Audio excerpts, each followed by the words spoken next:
Even those deemed the most beautiful in our society aren't immune to tragic fates. Some of these women talked openly about their struggles, while others endured in silence, and some were merely victims of circumstance. But all of their narratives reflect the fact that public image and private turmoil are indeed often at startling odds.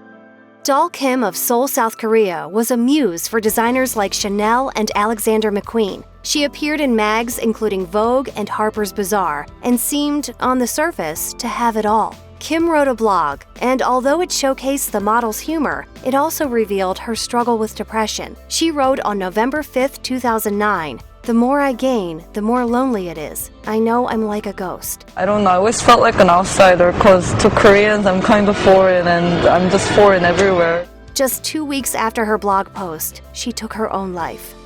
Charlotte Dawson signed with the Ford Modeling Agency at just 16 and went on to appear as a judge on Australia's Next Top Model, but she was plagued by depression, the origins of which she detailed in her book, Air, Kiss and Tell, according to the Sydney Morning Herald. In 2012, Dawson made an attempt on her own life after suffering cyberbullying that was reportedly a reaction to her involvement with Community Brave. Bullying is menacing and threatening, and it tends to make somebody feel unsafe. It's a very dangerous thing.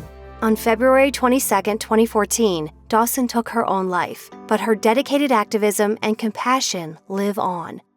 The granddaughter of writer Ernest Hemingway and sister of actress Mariel Hemingway, Margot Hemingway seemed to have the world at her feet. Nevertheless, her personal life was troubled. Having both come from a long line of family members who had taken their own lives, Sister Mariel remembered in her doc Running from Crazy, "My sister, Margot, was obsessed with the whole mystery of Ernest Hemingway.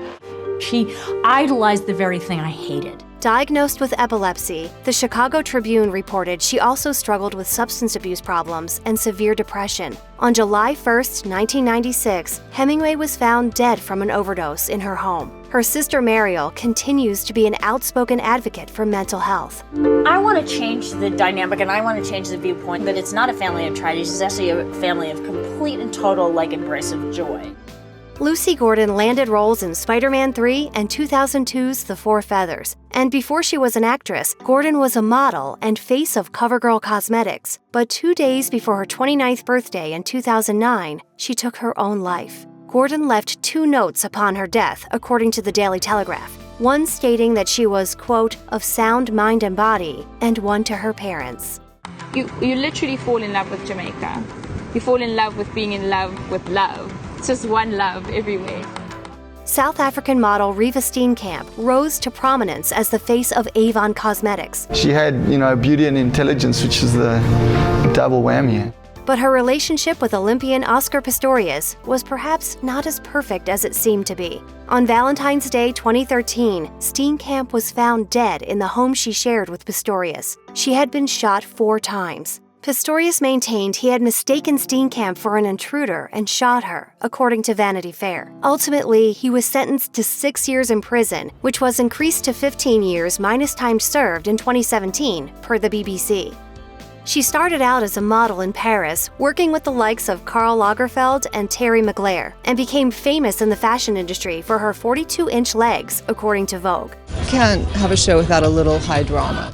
Nevertheless, at the time of her death, Loren Scott was primarily known as a fashion designer. I was making so many clothes for my clients, but I thought I didn't have a lot to lose by trying. You have much more to lose in life by wondering what could have been.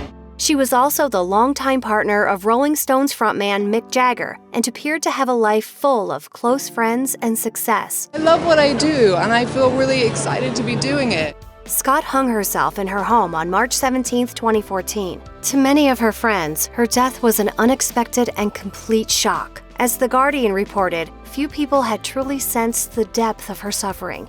If you or anyone you know is having suicidal thoughts, please call the National Suicide Prevention Lifeline at 1-800-273-TALK.